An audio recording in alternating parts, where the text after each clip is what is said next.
We'll call the meeting to order. Ask you to join us for the Pledge of Allegiance. Pledge allegiance to the flag of the United States of America and to the republic for which it stands, one nation, under God, indivisible, with liberty and justice for all.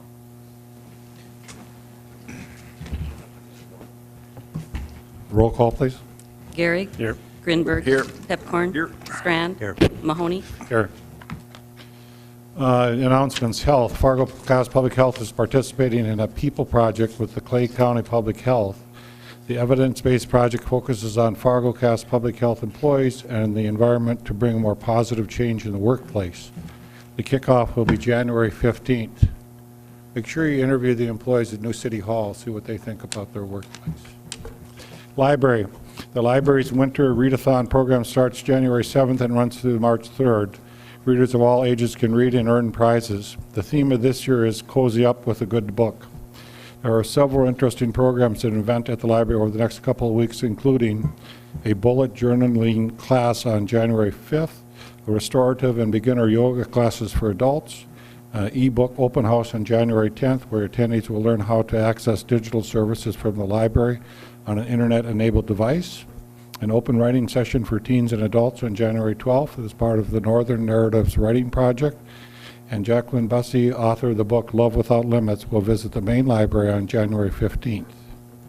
I'd be remiss not to say Happy New Year because John has been doing that today, right?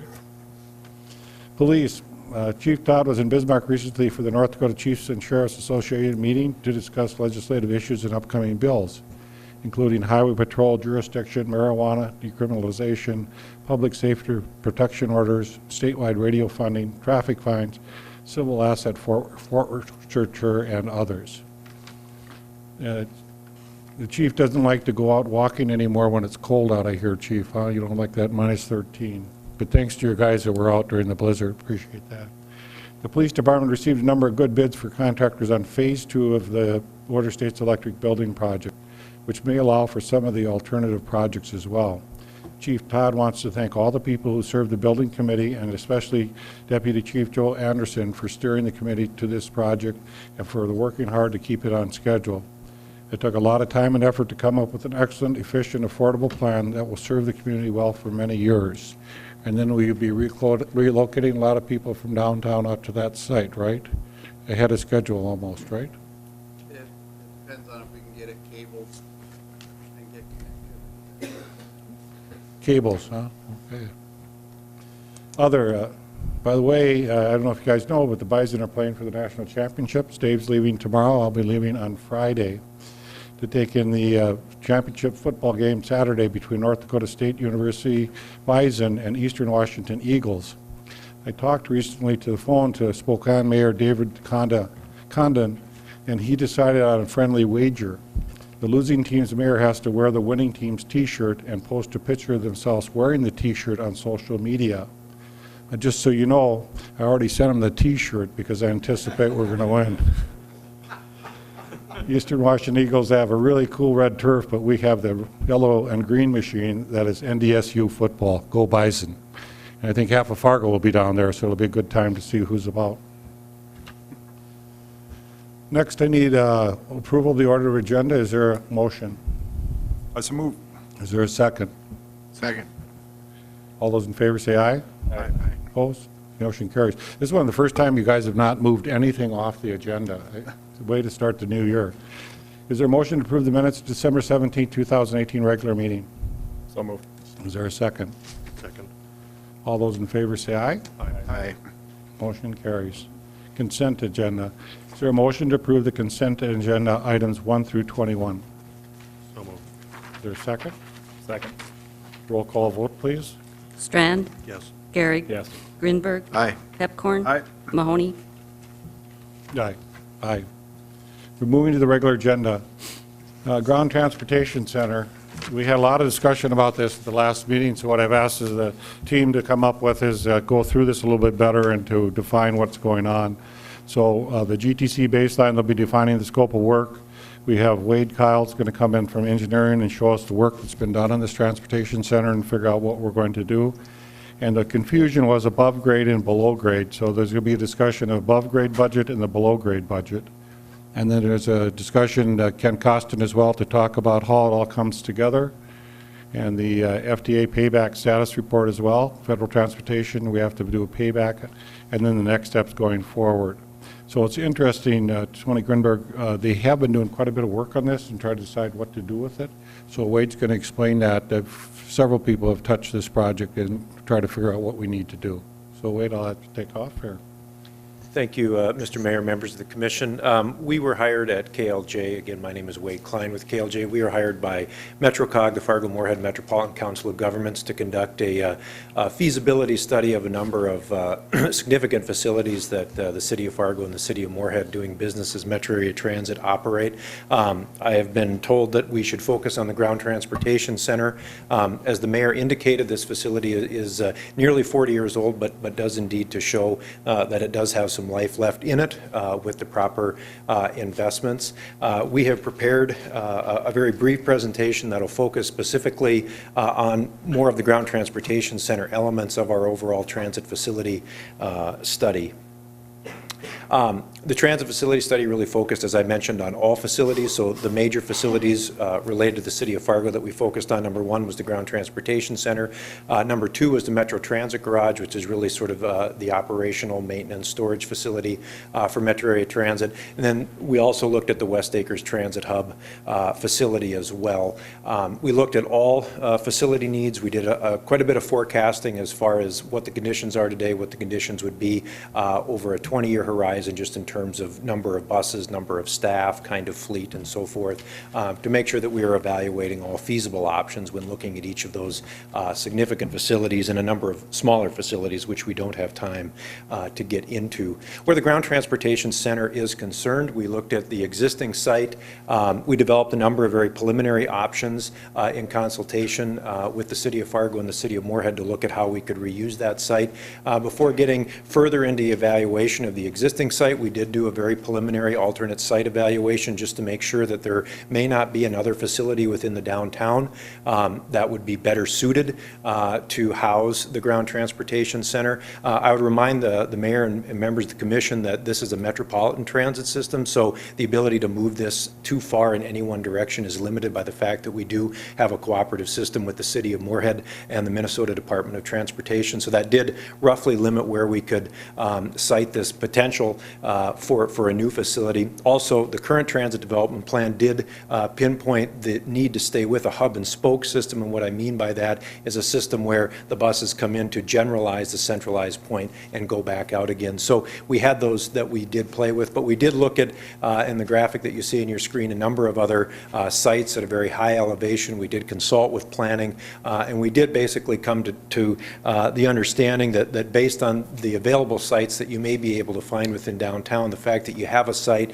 that does accommodate the existing and projected needs, given the amount of cost of environmental work, trying to do relocations, the kind of initiative that you would need to sort of start from scratch for this kind of facility.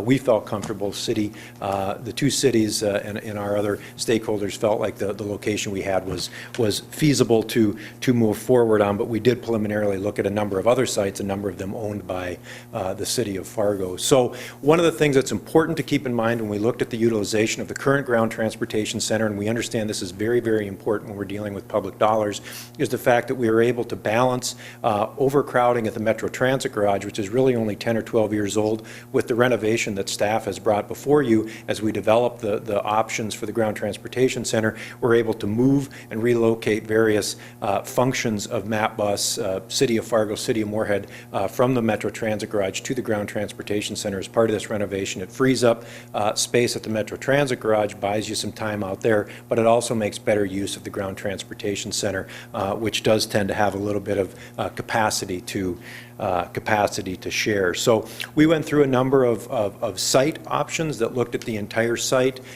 In addition to that, we went through a number of what I'd call sort of programming options to look at what could we do inside that facility. And what you see on your screen there, commissioners and mayor, is option 4 that we came up to, which is really kind of a best fit option that looks at, renovating some of that internal space, addressing some of the concerns that we heard from the public, security concerns with some of the restrooms. It does accommodate Jefferson coming back downtown. Of course, they used to be downtown in what's now the municipal court, and really allows us to sort of match up some external renovations, some site work, and some interior renovations to bring the facility to, I guess, what our team felt like was kind of back up to snuff for what the public expects for a major transit terminal. And in the end, the costs that we came up with were about $2.5 million. I think that roughly equates to what city staff, having been previously authorized to do, had sought funds through the North Dakota Department of Transportation for some federal funding to address some of the transit-related improvements at the Ground Transportation Center. So last time we discussed this, one of the concerns is what is the plan and what are we to use the money for? This last slide basically shows the different plans that they have and would like to have fixed on a RFP, right?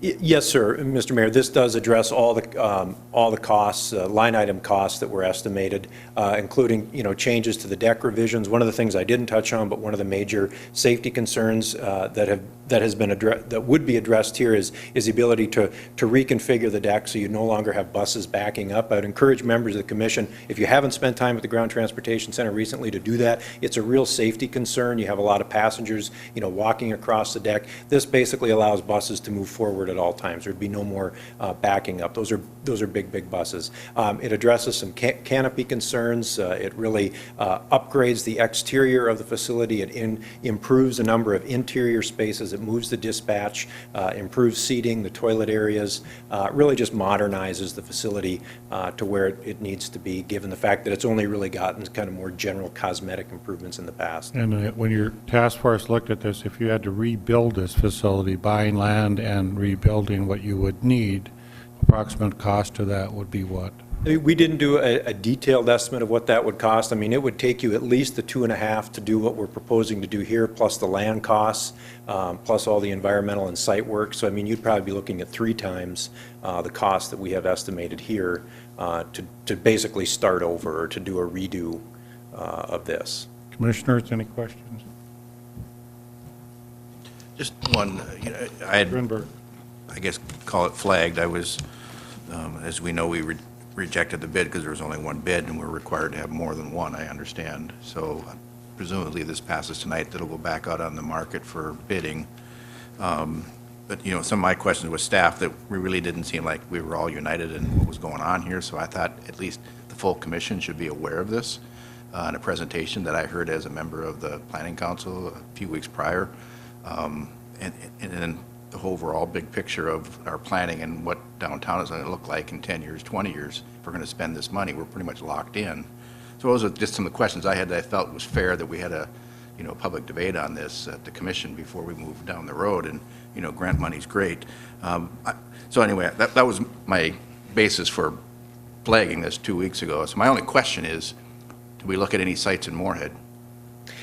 We did not look at any sites in Moorhead. I mean, the problem with that, Commissioner Grinberg, is, where we have 3 or 4 Moorhead buses coming into Fargo, you would have 7 or 8 Fargo buses going into Moorhead, and that would just be, a much more difficult proposition. But we didn't look at it. We did not look at that, no.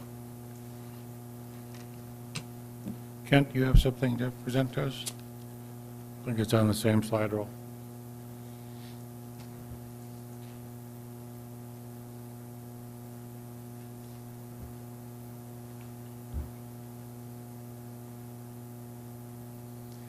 Yes, thank you, Commissioners. I just want to give you a real brief overview of the timeline and some of the documentation that's already been submitted and already been approved by the Commission.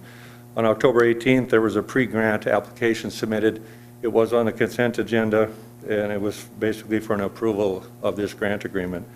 There was a $400,000 local share requirement, And in accordance with our grant policies that we have in effect, anytime somebody wants to obligate the city for a grant that's forthcoming, we require your pre-approval for anything more than $20,000. So there's an internal control in place to make sure that you see this early on and you're not surprised at the end.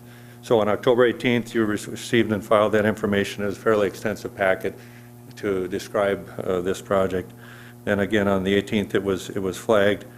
So I just wanted to go through the financing sources here and talk real briefly about that and see if you had any discussion or any further questions. So again, this grant surfaced as a result of surplus funds that were made available by the state of North Dakota.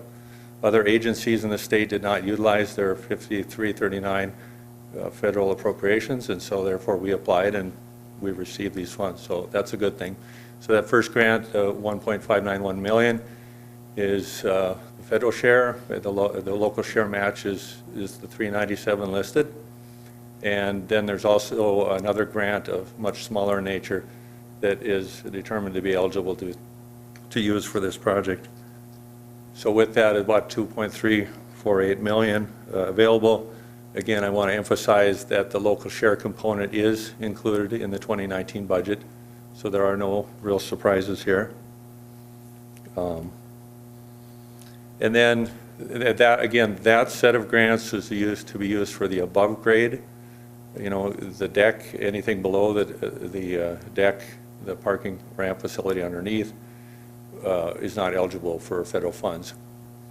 So we looked at that a little more closely, and we did talk some about the C1 tax increment district the last meeting, and we also have parking and repair and reserve funds for $335,000 that were already part of the total in the budget that could be applied for this project. So with regard to the, I didn't really want to get into all the details about the TIF, but when it was presented on the 18th, there was one project that was added that was not previously in the TIF. That was for the Island Park camera project for about $140,000. So at the staff level, we've discussed the original intent of the TIF and the obligation that caused us to ask you for an extension is obviously the land. The land beneath the Island Park ramp has not been purchased. It's under contract that by 2020 we have to purchase the land. So that's an open obligation. And then, so we're thinking that because of that, that would be the primary purpose for leaving the TIF open. So we've increased the amount of the TIF, reserved the funds, if you will, to present about a 22% contingency on the land price. The current budget estimate that was approved by the commission on the 18th was about $728,000. That's the current assessed value of the property. And within the next couple of years, we have a general feeling it might be higher than that. So we're trying to be proactive in looking at what's the future obligation that we need before we close this. So we've added money into it for a contingency, and this would be what we're using for the below grade, because the below grade are not eligible for the federal contributions. It's a parking facility underneath.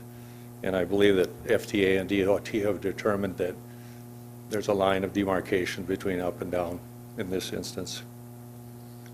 So to highlight the totals, the above grade about 2.34 million, below grade 674,000 for a total of about 3 million.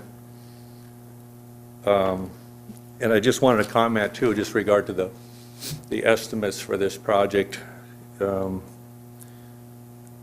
Back in 2010, we remodeled the court facility. When we acquired this facility, we spent $1.75 million to remodel it into a court facility. In 2016, we totally renovated and remodeled the fire department. That was $2.9 million, all in. So an old building, totally restored to modern standards. So I'm just trying to throw out that these are monies we've expended on other capital projects. And with regard to that, there was a payback provision when we acquired the municipal court building, because all of that facility, what used to be the Jefferson Lines, was a regional transportation facility. That was all funded in 1984 by federal grants. And so when we reacquired it and reconverted it to municipal use, the negotiated settlement on buying out that federal contribution was $800,000. We've been tracking our spending to this point, and we feel we've spent about $300,000 of local money, and so the balance remaining on that obligation to the feds is about $500,000. So just so the commissioners understand, what happened is that it was a federal grant to begin with. It gave us this transit building. We converted it to municipal court. The feds say that was not the intent with the federal money that we gave you, so you have to pay us back. But they don't ask us for a check of $800,000. What they ask us for is payback over time, put general fund into things that protect or improve the facility that don't have anything to do with municipal court. So rather than us writing out a check from the general fund of $800,000, whenever you invest in the transit, you get to pay, that's the payback. So then you're, in the other part of the building, you're doing that. And the city will continue anytime they have an obligation that they can help pay back money with the feds that way. That's how we take care of that. So with regard to the next steps, we just ask for your approval of the FDA grant and the project budget for the above-grade improvements that we just discussed, and the project budget for the below-grade improvements as we discussed, and then to authorize that the bidding move forward on January of 19, the RFP process for both the above-grade and the below-grade into one unified bid.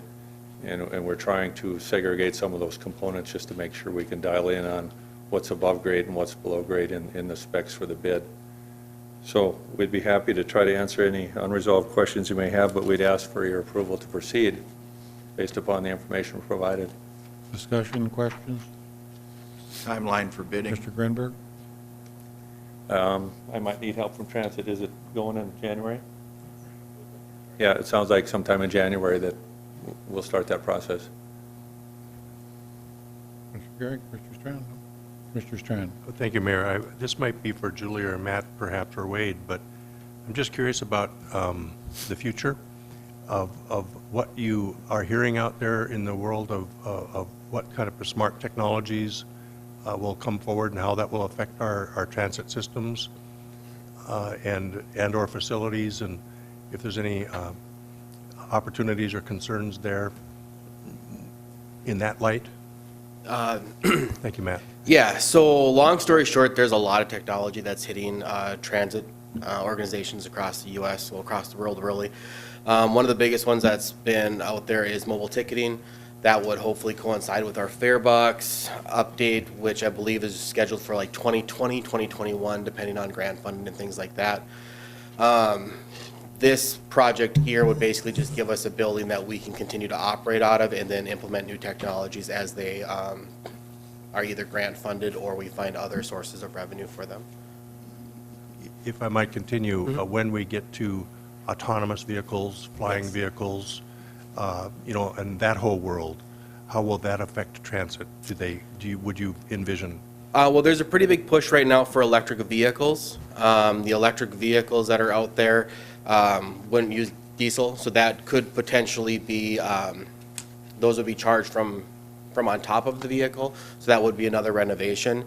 As far as autonomous vehicles go, those are electric, which is why I bring up the electric piece.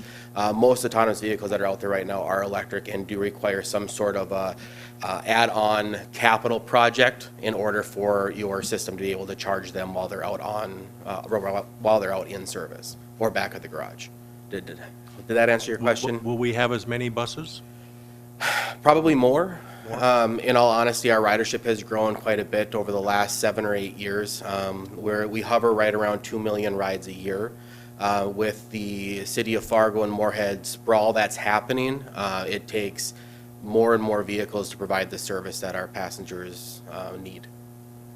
And one last question, if I might, Mayor, as we look forward to becoming a transit authority potentially someday, how will this facility fit into that bigger picture?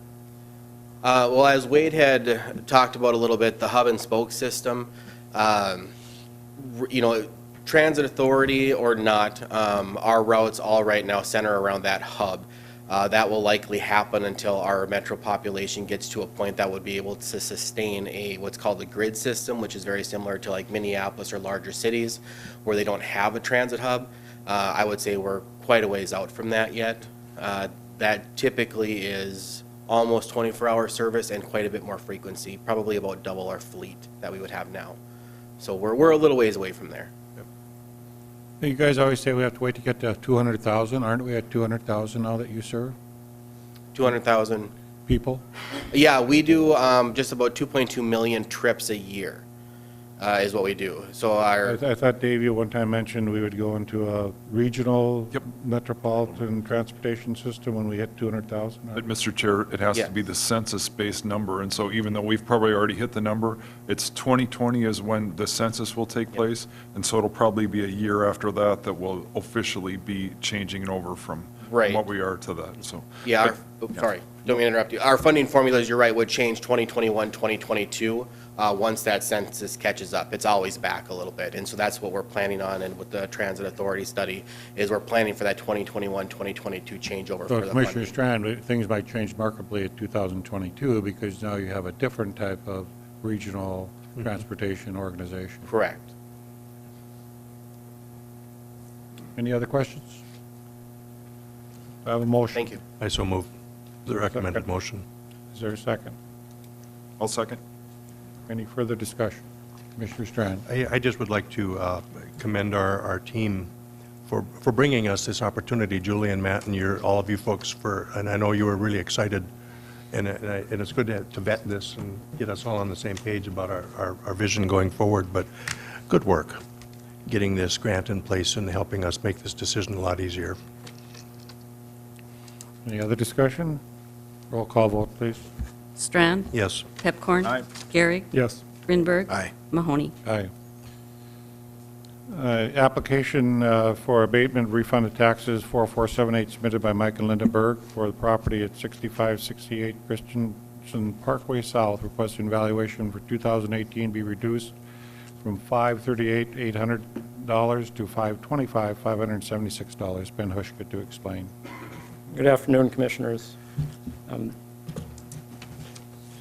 The application does ask for a reduction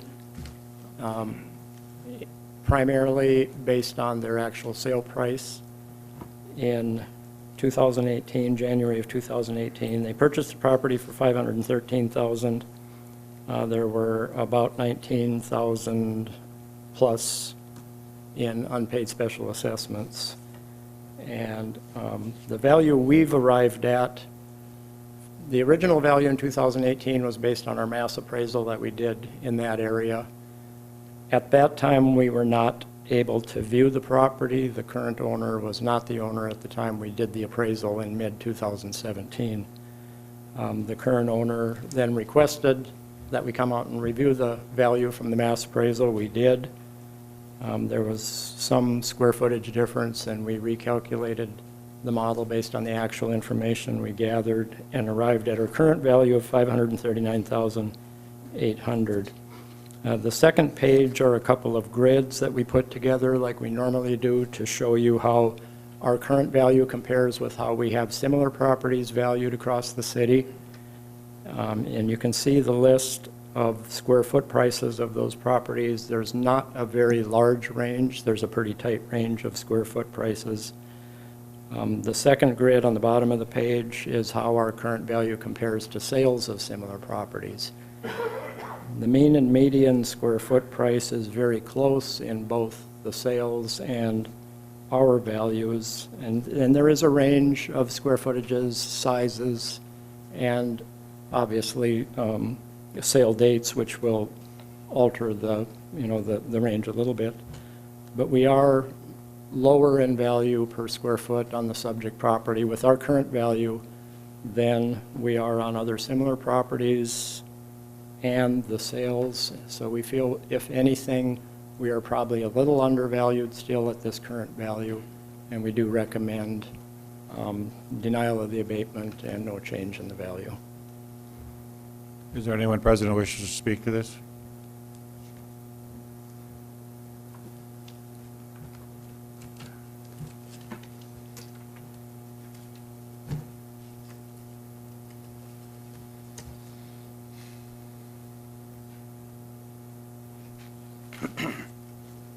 Good evening. My name is Mike Berg, and I'm here with my wife Linda. To summarize, we purchased this home back in January 2018 for $513,000. The home had been on the market for 9.5 months, so we do not consider that a distressed sale. The previous homeowners asked a variety of prices for the home. They started out at $585,000, which was slightly above the current valuation, city valuation for that home. It did not sell. That was posted on March 20th of 2017. 1 month later, they decreased the price to $575,000, and it didn't sell at that price. Then a month later, they decreased the price to $550,000, did not sell at that price. 3 months later, they decreased the price to $534,000, and the home did not sell at that price. We finally purchased the home in December and closed in January of 2018 at $513,000. So we feel that that was a fair price for the home. There were a difference in opinion on what the remaining specials were. I went to the city site, and my records show that the remaining specials were $17,600, and the additional $300 was added this year for some seal coating. Our position is that the mass appraisal system used by the city was woefully inadequate on this particular property. When we moved in, I checked the home valuation. It was at approximately $575,000. I filed a request for a recheck on the home, and we scheduled that recheck to be done in April as we were traveling south for the winter. In between the time that I requested the recheck and when the recheck was actually done, the assessor's department increased the valuation on the home from $575,000 to $616,400, which was $103,000 more than we just paid for the home. And so with that, a great deal of concern was raised on our part. The assessor's department did send out a young gentleman who was very cordial, I thought did a nice job of working with us on trying to recheck the home. We did not necessarily agree with the final amount, and that's why we're here today. We feel that the sales value should be used as the basis for establishing the home valuation. The home was on the market for 9.5 months. Using other sales values at other homes in the neighborhood or somewhere else in town, that's great, but we paid $513,000. As far as the special assessments go, we agree that a portion of the special assessment should be included in the home valuation, and particularly those special assessments that can be considered improvements. Because if you add new streets, new sewers, that adds to the value of the home. But there are other specials that are maintenance in value, maintenance in consideration. As an example, this last year we had seal coating done. Does that add to the value of the home, or does it strictly maintain the value of the home? We feel that it maintains the value of the home. It's like if you put in landscaping, yes, it adds to the value. Maintaining that landscaping over a period of time, hiring a gardener, that doesn't increase the value, it just maintains the value. As looking through the special assessments, we estimate that about a third of the special assessments, most of those incurred in 2016, appear to be maintenance as far as the type of special assessment. And we would request that those be excluded from the valuation. So in summary, our request is that the valuation for 2018 be reduced from $539,800, which is what the city assessor's office was proposing, to no more than $525,576, representing the actual purchase price of the home at $513,000, plus no more than 70% of the remaining specials, which we feel represents those specials that are actually improvements to the property. Anybody have any questions? Mike? Thank you, Mike. Thank you. So Ben, the question that's going to be asked is, buy a house for a certain price. The value of the house actually can be higher. It might be a slow market, so that may be part of it. When you're doing your assessment of the value of the home, you're comparing it to other homes that have sold. Correct. So somebody might have decorated the house real nice and you really like it, so you may pay higher for that. Somebody may not have, or you might get a sale where this is sitting on the market for 9 months. He might have got a bargain. So how do you balance that? You don't look at that he got it for 513? Well, that's why assessment is based on appraisal. Appraisal is obviously not an exact science, and to take it one step further, mass appraisal, doing thousands of properties as opposed to one, you take a range of what sales are out there and you use your best judgment. I mean, not every exact same property is going to sell for exactly the same. You would have no uniformity in taxation or assessment if you just put sale prices on. The other thing is when you have only 6 to 8% of, for instance, residential property selling in a year, what values do you use for the other 92% of the properties? So basically, in assessment, you build your models based on the most recent sales you have. We are also monitored by the state tax department annually. We must send our values that we have on every property to the state that sold in that year, and there are certain ratio statistics they run that you have to be within. Generally, I mean, in appraisal, an appraisal is an estimate. It's not an exact replication of what happened to a specific property. It's an estimate of what a property may sell for based on a number of sales in the marketplace, not just one. And if you can typically, I mean, you're not going to hit every single sale price.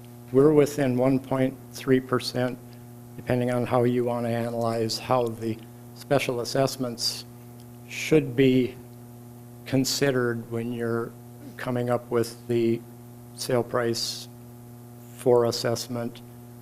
When we send the sales to the state annually, the state tax department guideline is that you use the contract sale price plus any unpaid specials assumed by the buyer.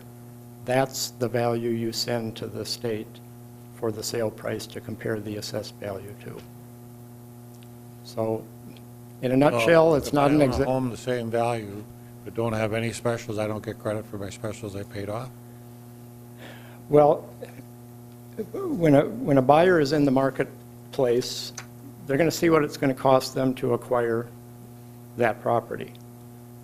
If I have two houses that are, let's say for argument's sake, $100,000, and they each have $10,000 in unpaid specials, if one of those property owners pays off their specials and puts that house up for sale, obviously they're going to ask what they've got into the property or the $110,000. A buyer coming to look, they're going to have to pay $110,000 one way or the other. If the homeowner that still has unpaid specials asks a selling price of $100,000, that will go to the owner, but the buyer is still obligating themselves to the $10,000. So why would the person who paid their specials only eat that $10,000 and only ask for $100,000 and sell it for $10,000 less than what the buyer next door? In fact, the comp grid on the bottom of page 2 of the sales, the very first sale on that grid happened to be a property where the specials were paid off. And that property sold for, it's a fairly comparable to the subject. It's 3,193 square feet, a little bit larger. It sold for $570,000 with the specials paid off, which is $179 a square foot, or $1 more actually than what we have on the subject property. But I think the bottom line is that this is not an exact science. We're within 1.3% of what the property actually sold for. We consider that to be pretty good. We wish we were that close on all of our Commissioner Garrick, assessments. what does that mean in actual dollars? So if we were to change this from 539.8 to 525.5, how many dollars are we not taking in through property tax? You're looking at about $160 a year on roughly $6,400 in taxes. So not much. Now, the other point is, if you have a home that's sold in that year, and we're trying to assess a home, we want the assessment to be as close to the actual value as possible. Nothing more accurately tells you what the value of something is other than when you sell it. What the market will do is they'll buy it when it's at the right price. That's exactly what happened here. So I'll propose a motion. We'll take the 513 plus the 17,000 in specials. That's $530,000. I move that we make the value of the home $530,000. Is there a second? I'll second that. Discussion. Mr. Strand. You know, and being 1% off is remarkably close. But even so, my sense is the real market should dictate reality. I mean, you know, the real market is it's not theoretical. It's not other buildings. It's the one they're talking about. So I'm leaning toward this too of, it's not so much the revenue per year. It's honoring the system where somebody buys a house, that's what it's worth. And that's kind of where I land too. And I guess another concern I have is I'm not sure the market's increasing anymore these days. So it's probably worth maybe less now than when this application was put in. With the housing market, it's stabilized or deteriorating a little bit, it seems. So I'm leaning toward honoring the purchase price of the house. Difficulty we'll have if we're in somewhat recession on the large or the higher rent houses is that's part of the problem. There's not a lot of people buying these high-end houses. But he probably wants you to, Ben wants you the reflection of that till you go through 1 or 2 years when it starts to drop. So it should be the hard thing. It's a question. Commissioner Grinberg. Ben, what's been the traditional track record of the city commission on requests such as this with using sales price as the pitch to make their case? Well, to adjust just because of one sale price, the tradition has been to go with, like I said, the market. When you do, if you were to go to the bank for a financing appraisal, that appraiser isn't going to take one price. They're going to use at least 3 to 5 comps of properties and reconcile a value based on, because again, there's a range of values of any given property. Typically, in a case like this, the commission has gone with our recommendation, but I'm sorry, I didn't catch that. I say typically the commission has gone with our recommendation, especially if it's as close as this is to, and we do have a range of other sales of other properties. But to just change it to one sale price, typically that has not been the tradition of the commission. Any other discussion? Roll call vote, please. Gary. Yes. Pepcorn. No. Strand. Yes. Grinberg. No. Mahoney. Yes. Public hearings, zoning change, number 1, 24A. Zoning change from SR4, single dwelling residential and general commercial to a general commercial in Egbert, O'Neill, and Hagert's Division, 404 25th Street South. Approval recommended by the Planning Commission. First reading of rezoning. Donald Kress to explain. Good evening, Commissioners, and Happy New Year. I'm Donald Kress with the Department of Planning and Development. As the Mayor stated there, this zone change is in Egbert, O'Neill, and Hagert's Edition, perhaps more commonly known as the 25th. There's no mouse. The 25th Avenue South area.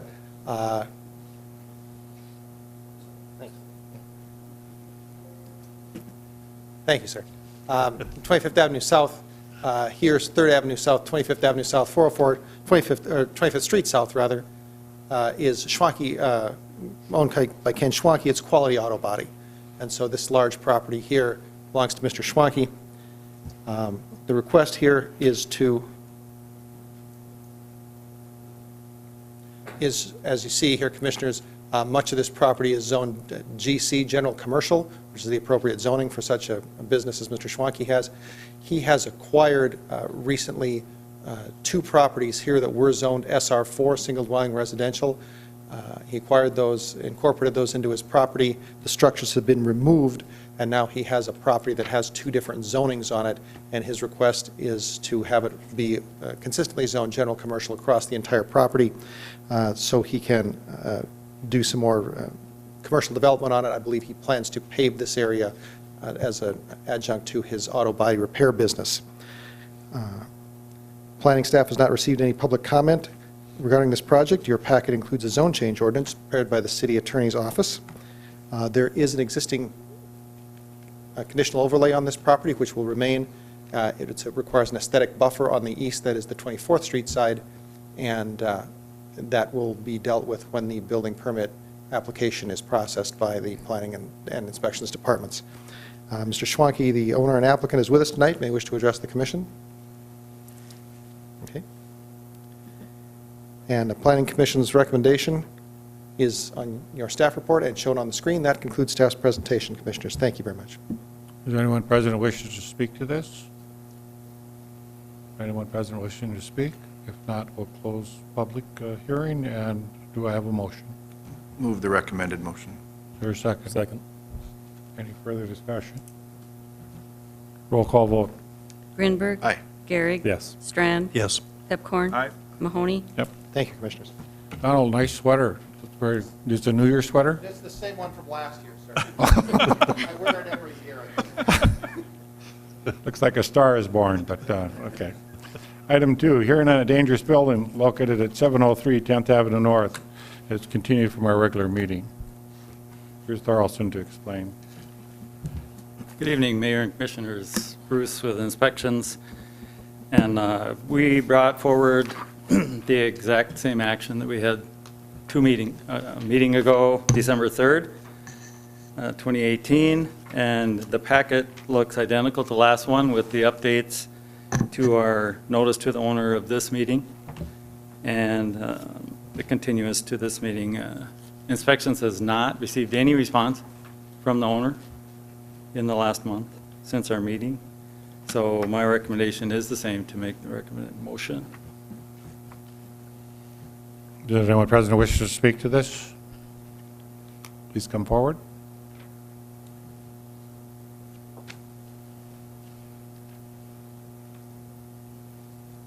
Good evening, gentlemen. I'm Terry Tegmeyer. I spoke with you last month. I've got a couple of handouts here. If I can.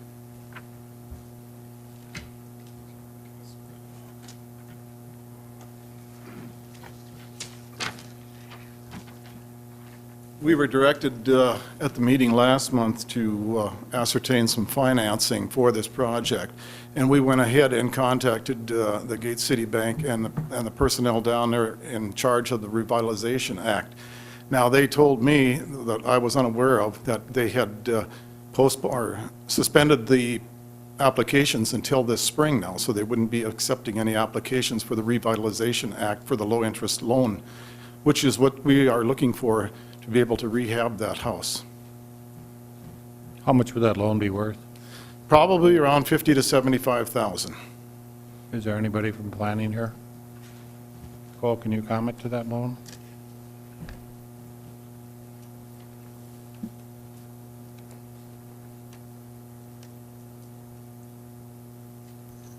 Good evening. Yes, he is correct. The NRI program has a cycle, and so it opens in spring and typically closes in October. So it's closed right now. Is it 100,000? Can you get 100,000? I'm sorry? Can you get 100,000? Typically, I mean, they're not really capped. It's up to the bank, and it's a direct relationship between the bank and the applicant. All we do at the City of Fargo is process the paperwork and claim a $500 application fee. Typically, how much are they usually worth? Yeah, Jim brings up a good point. Typically, these are owner-occupied applicants. So. Okay. Second question was, weren't we supposed to have an engineer go through this as well? Weren't you supposed to have a contractor go see? Wasn't the basement an issue? Well, we contacted, You can come to the mic. yeah, we had, I guess we wanted to make sure that we could get financing on it before we started calling contractors in to start bidding on a project that we didn't know whether it would happen or not. Okay. That's what you want to say. You said what you want, the commission will decide. Yeah, we're just looking at, until we can get, you asked us to get our financing arranged last time, and we've run into an obstacle here with the City of Fargo and Gate City waiting, suspending the program until spring, and we would like the opportunity to be able to ascertain what type of financing we can get from them at that time. Okay. Thank you. Okay. Any other person wants to speak?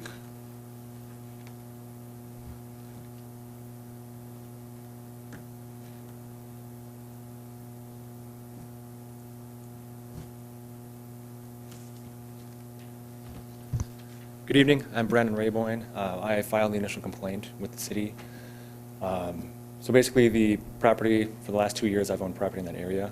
It's been completely derelict. It looks terrible. It really affects values, rental income that's possible, and just the lack of, maintenance or anybody living there. It's just been, it looks like a meth house. It's bad. So with the hole in the roof and, the things you can clearly see from inspections, I believe that the house is more of a tear down. All the rainfall and snowfall we get, the moisture in there must be just terrible. So if the foundation and the holes in the roof and everything, I mean, it's got to be bad in there. So I can't imagine, as a real estate professional, I can't imagine that house is in any condition that 50 to 100,000 would actually do anything. But having not been in there myself, I can't say more than that. How do the rest of the neighbors feel about it? Well, my property manager was here at the previous meeting, and she has a number of properties in the area, and it's same thing. As a matter of fact, the house adjacent to it, 705, I think 705 10th, was just torn down as well this summer. Same condition, same kind of issue, and they tore it down, and it was kind of a done deal. So, Thank you. Yeah, you bet. Anybody else who wishes to speak? Bruce, anything else you want to say? If my memory is correct, there was discussion on financing, but that wasn't a criteria for this action. Yep. Commissioner Strand. In my mind, it was. Even though it was very loosely stated, my sense was that the owner was to show up at this meeting with a plan that would tell us this is what we can do, this is when we're going to do it, and we can do it. And I don't see that still. The neighborhood revitalization program is an opportunity out there, but it's not available at this moment, and it's a cyclical thing, and maybe you should have done that a few years ago. But unless there's a plan for financing to fix this now up to habitable standards, I can't support it. And Thank you, Mr. Mayor, I make the recommended motion. Second. Any further discussion? Yeah, Mr. Chair, just on page 103 of our notes, if you can see that, so I'm not a builder expert, but the main sewer pipe is cracked completely all the way through, and you can see the foundation, there's serious damage there, so I think without a question, it's one of those things where we gave them an opportunity, and they have an excuse once again.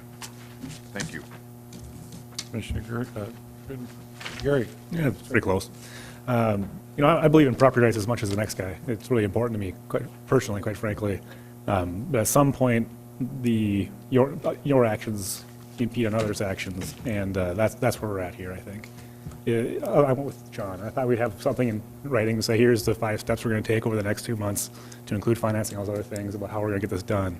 And if I was a neighbor, I'd say at this point, it is affecting other people's property values, their property in general, animals and smells and things has got to be going on. So I don't like it, but we're going to have to do something about this place. Any other discussion? Roll call vote, please. Strand? Yes. Grinberg? Aye. Pepcorn? Aye. Gary? Yes. Mahoney? Aye. Item C, transfer of Class C alcoholic beverage license from Men's Hair World to doing business as hair salon for Men's Hair World to Men's Hair World at 1801 45th Street South, Suite 1. Steve Sprague to explain. Good evening, Mayor and Commissioners. First thing you might be asking is, what's a hair dresser doing, getting a liquor license? But the gal that had the liquor license was running Men's Hair World. She has moved and sold the business, the haircutting business, to one of her coworkers. and now they're trying to transfer the liquor license. Unfortunately, after we do the background check, we find this applicant does not meet the standards that the city has set for having a liquor license.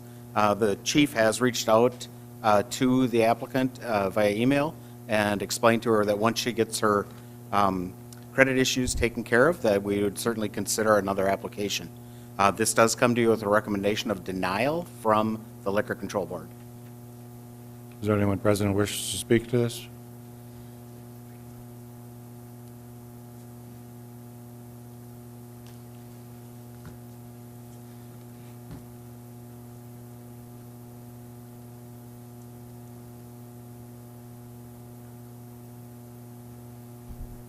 Hi, I'm Heidi. I actually bought the salon, and... Can you well, move to the mic just a little bit? I'm Sorry. Full name was what? Heidi Marie Crutch. Thank I purchased the salon as of December 1st, and I actually just received the denial, and all that it says in the email is that I was denied, and I received it on December 31st, just past noon.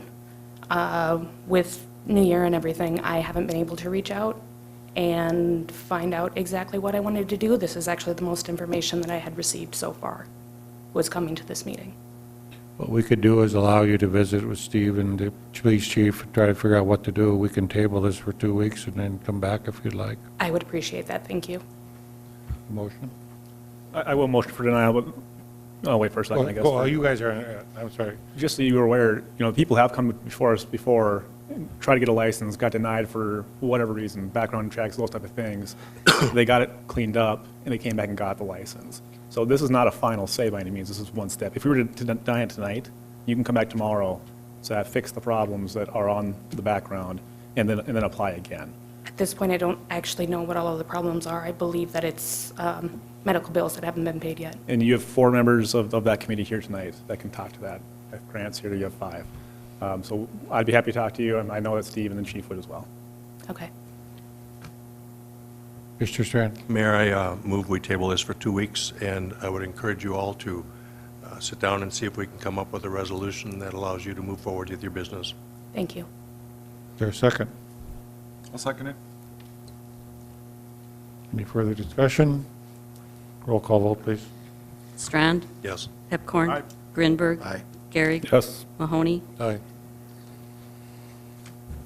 Item D, application by Touchmark at Harwood Groves, doing business as Touchmark for a Class F alcoholic beverage license at 1200 Harwood Drive South. We're going to have cocktails at night? I guess so. We talked at length with the applicants from Harwood Groves, trying to figure out a way that if you have a drink or, in your apartment or your house or something like that, you don't need to have a liquor license, obviously. And as we talked with them, their plan is that they want to be able to sell alcohol to guests that are there visiting. And so in the end, this is the route that was deemed best for them, was to apply for a liquor license. How much does that cost them? This is, let me see, it's a Class F, so it's $3,000 initial fee and $1,500 a year. Okay. Is anyone present who wishes to speak to this? Anyone present who wishes to speak? I'll close public. Do I have a motion?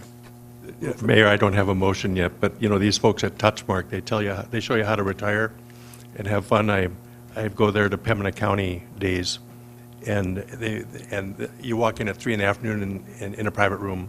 They don't have the license yet, and you can get a margarita.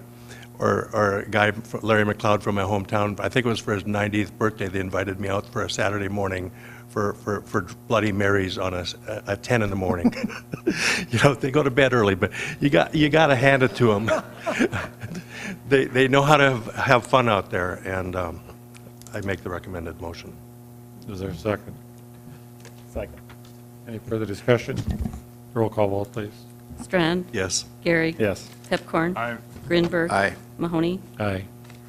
You might talk to Pipcorn about Bloody Marys in the morning. So Frisco. he's out with the team.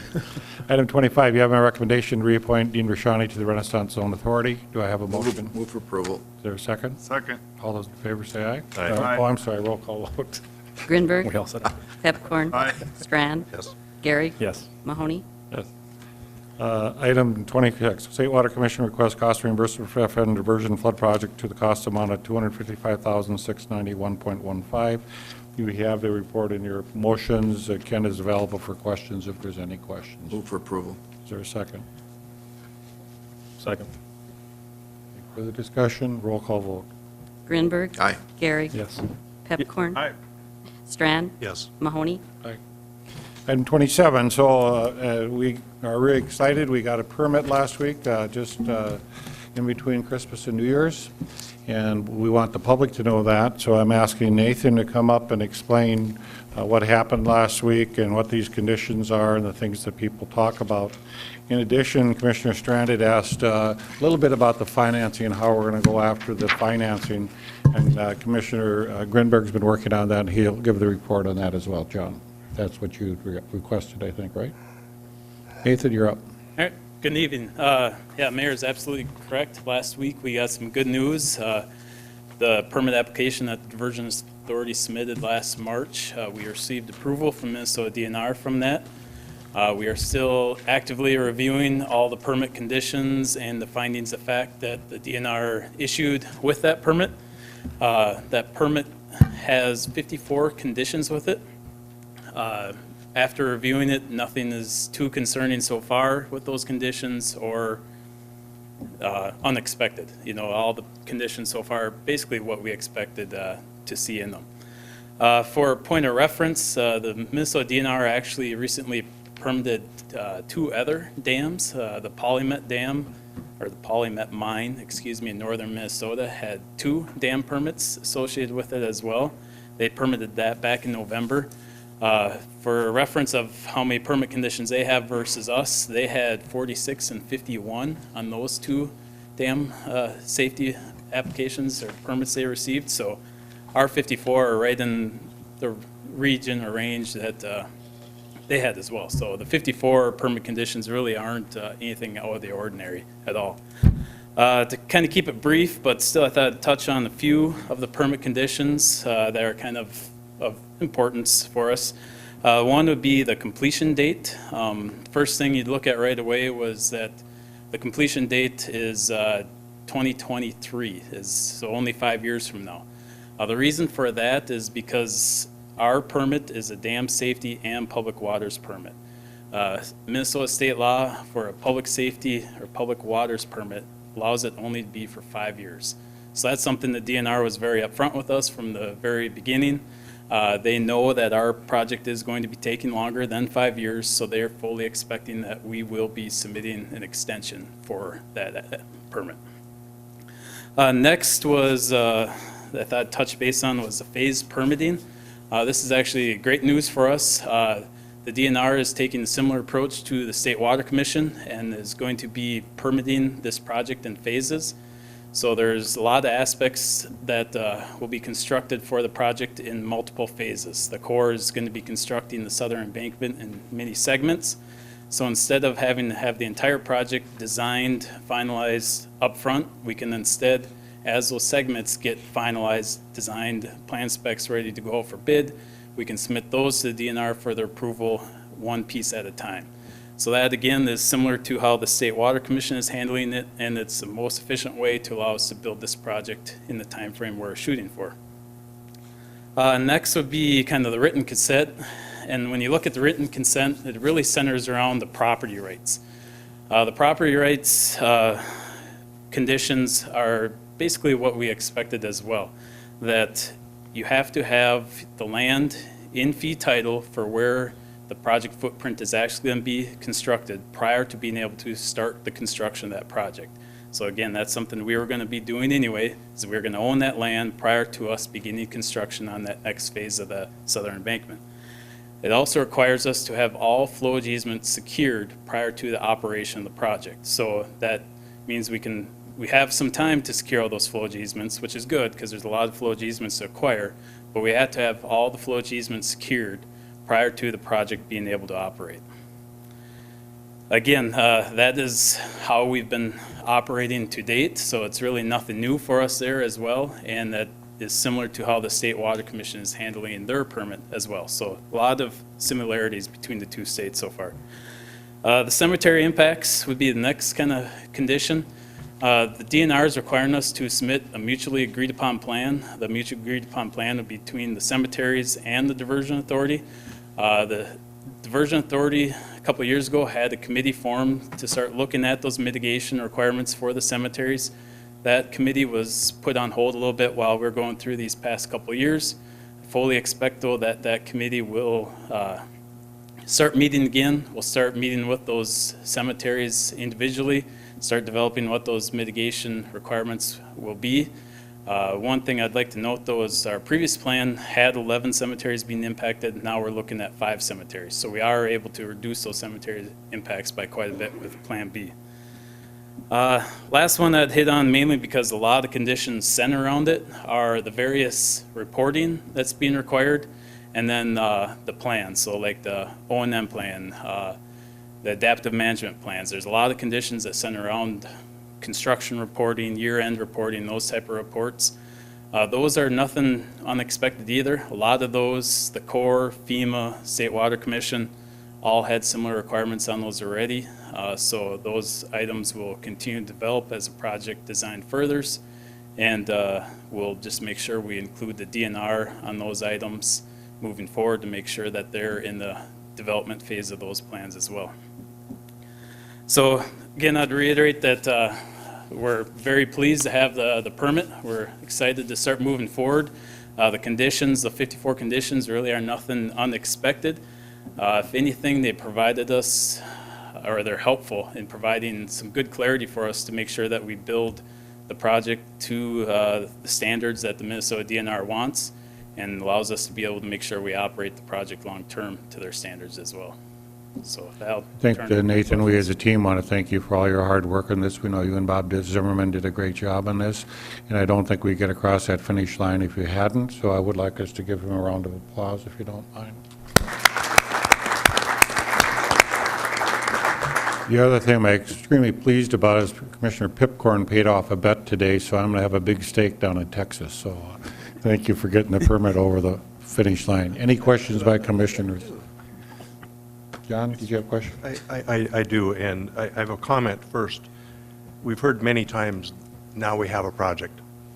And I think my sense is we're closer to having this project than we've ever been, but we still need to have the financing finalized and in place. And my advice to all of us is now proactively reach out to the impacted folks upstream immediately and communicate with them proactively and lay everything on the table so that we get away from litigation and fighting, and we get to the mindset and the conversation of how do we make this work together for everybody's best benefit.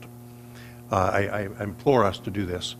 I think Fargo and the Diversion Authority and all of our history, we've sometimes misstepped in communicating with the people impacted. And it's time to put that in the past, reach out to them up front, and lay everything on the table for the impacts and mitigations for this project. That's my comment. My question is regarding the financing of this long-term. We're talking today's dollars, and what I'm looking to see is what the actual implementation dollars costs will be, so that when the project is completed, I'm still trying to get my arms around what will the costs be then, and what will the implications of that be to the state and to the feds and to Minnesota and to North Dakota and locals for financing it, and the challenges we face. So we're not surprised by those challenges. Mike, you have a handout if you'd finally cast it out, and maybe Tony can speak to that.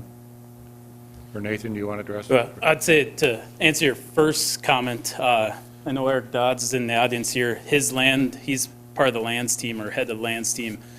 They are actively formulating a plan to start that outreach absolutely with those property owners. We fully know that that is a key issue that we need to start working on immediately. Thank you. Well, just as a follow-up, a simple... Stay around though, Nathan. A few comments as chair of the Finance Committee. If you buy a house today and mortgage it, whatever the current rates are, you lock it in and you're going to pay more than you actually purchased the house for. And if you wait till September, the way the trend lines are, you're going to pay higher interest rates, you're going to pay more. So, that said, from a standpoint of this massive project, the impact on the budget largely was delays at $150 million, Plan B changes, which $210 million, and, some utility, different work, $50 million, and then a built-in additional contingency. And so, it's incumbent on us, to your point, Commissioner Strand, is to be united to work forward to get this done, because if it drags on another year or two, it's only going to go up in cost. And so once we bid the P3, we'll know the actual cost, and to Nathan's credit and Bob Zimmerman and the other technical experts we have, we feel very confident that everything's been built in if this thing goes forward. And so we're basing this on 2018 dollars. If something changes, the whole thing changes again. It's $50 million a year in delay. Those are numbers that are real that we've used in our estimates. And so, as we look to the model of financing with, some of the key things that, have been, thoroughly reviewed is, sales tax, obviously, is an impact, and that's down, but now it's starting to round up, has an impact on our overall financing. Short-term borrowing rates, as I noted, are on the upturn increase, and so we got to manage this to a point that that's the plan that the Diversion Authority accepted, is $300 million additional from the state, $300 million from the federal government, plus a $250 million loan on the local share because of cash flow needs with construction based on 19 and 20 acceleration. So we had a lot of work to do. There's nobody that denies that, but we have a plan now to move forward, and that plan's going to change. Recognize that. We've got to work with the legislature. We've got to work with the federal government. But at the end of the day, we have a solution to deal with this, to get going. In Minnesota, you didn't put the Minnesota. Yeah, and the Minnesota piece. They'll double theirs. They go from 43 to 86. So, Commissioner Gregg. Thanks for the information. That was good. With the completion date, 2023 in the permit, what is our expected completion date for the diversion? We're hopeful once we start construction that we're right around that 6-7 year time frame to get this constructed. 2026-ish, somewhere, give or take? Yeah. Okay. We'd like to be 25, 26 if we can. We don't know. The P3 may bid. Some of the P3 bid contractors have said they may be able to do it in less than 6.5 years, so we'd have to go with it. But we don't think we can. The Corps' estimate is 6.5 years, and that's what we're into right now. So. Okay. How long is the process for asking for an extension to this? I don't know that answer for certain, but the original one was particularly in the conversations we had with the DNR, they alluded to it that it wouldn't be that big of a deal to ask for that extension. It's not uncommon for them to grant extensions. With the written consent, the way I read it was any property that we're damaging or using, it says using or damaging, that we have to get a written consent. Does that include Wilk and Richland County, those folks that are suing us, that we have to get written consent? Yes, there's areas within Richland, Wilkin County that we will have to acquire flowage easement on that land. So written consent, okay. You answered the cemeteries, so I'll let that go. Just going back to the financing piece a little bit, when you say $2018 and you use those numbers, the assumption is obvious but not spoken to a lot. That's assuming that the project is complete in 2018. It's not. It's now 2019. We know what the numbers for 2019. I wonder why we're not using that number. We know what the costs, what the estimate is for 2020, 2021, all the way up to 2030, whatever you want to say. If we're assuming it's going to be done in 2026, I'm baffled why we don't use that $3.1 billion number then. Because that, to Tony Greenberg's point, to his analogy, if I'm building a home and it takes 2 years to build that home from start to finish, from development all the way to us moving in, I don't get a loan for what it would cost me in 2018. I get a loan for what it cost me in 2020, right? I pay the guy, and then I move in. So we're not going to move into the diversion with $2.75 billion. It's not going to be. That's not the number. We know that's not the number. So I think we should start using the $3.1 billion. I asked for what the number would be for 2027, and it was given to me. We have that number. It wasn't like it had to be created. So we're not lying. We're not saying something that's false. We are being a little bit awkward by saying 2018 numbers, 2015 numbers. Why don't we use 2012 numbers? I mean, What's the point then? Well, a couple things are a point. The P3 contract comes in bid next November. When the P3 contract is bid, that's the firm bid, that's what it is. It doesn't change. That's half your project, so half your project is locked. Second half of the project on the core project on the southern embankment, they do accelerate and have interests add to that. So the 450, it will migrate up higher because they'll add inflationaries to that. So when you talk about which dollars do you use, well, the 18 are kind of because of the fact the bid, when it's bid on the P3, that doesn't change. Once that's in, it's in. We don't go up on that at all. That's where it stays. It's a 30-year contract with the P3 people, by the way, but that's what happens to that. So half of the environment is a little different than in the home environment, because when you talk about the home, half your house would be set rate, we're done. The other half of the house would have the inflationary issues.